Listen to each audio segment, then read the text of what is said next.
Since this is a book about becoming an artist, it seems important to address the terms artist and art as soon as possible. So, who decides who is or isn't an artist? Seriously, who gets to make these calls? Is there a special council appointed by a democratically elected vote? Is there some kind of hierarchy among the elite artists of the world who are anointed in some secret ritual? Who decides who is an artist and what is art? This may come as a shock, but the answer to both questions is you do. You can decide to be an artist. Right here, right now, you have all of the power and authority to proclaim yourself an artist, with absolute certainty and with all of the benefits and pedigree that accompanies the prestigious title of artist.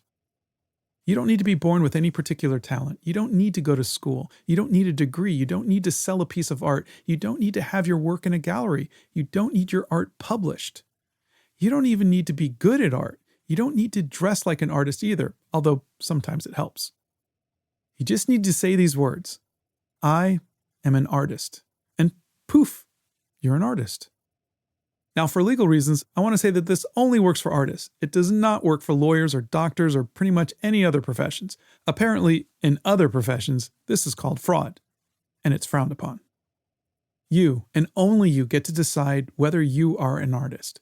Other artists have no say in this matter. Neither do your friends, your family, the government, and especially never, ever, ever can anyone online tell you that you are not an artist. Not ever.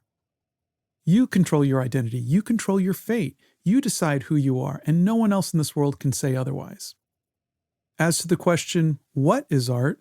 For the most part, people think there's a strict definition written in a book somewhere, or that for your work to be considered art, it has to be recognized by some high-ranking scholars or by art dealers. But that's not the case. Art is art because an artist made it with the intention of it being art. And I think that's the important word here, intention. Art isn't an accident. It's not something we stumble upon. It's work. It's practice. It's trial and error. And most important, it's the intention to create art. So does that mean that even bad art is art? Absolutely. Even art you don't understand. Even art no one buys. Even art that looks like a 4-year-old did it. So long as the artist set out to make art, it's art. But what if we don't get the art? What if it looks like it took no effort or has no intention behind it?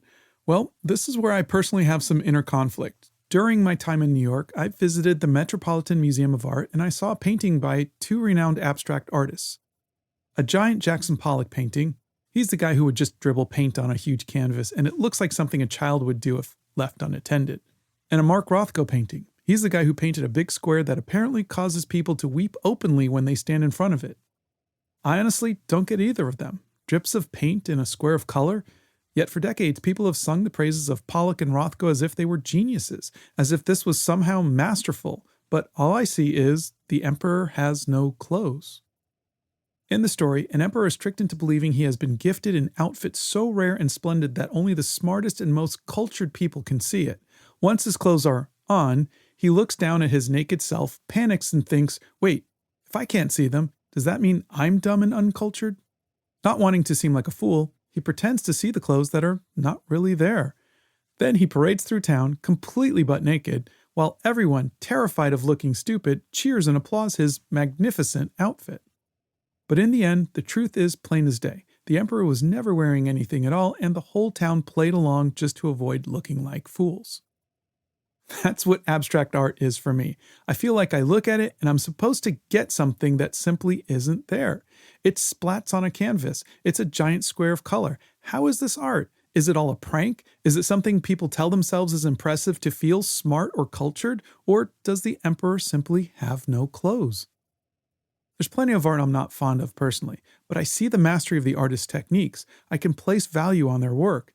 And then there is art I simply don't get. And it's not that I don't get it because it's not my style or because I just don't feel anything when I look at it.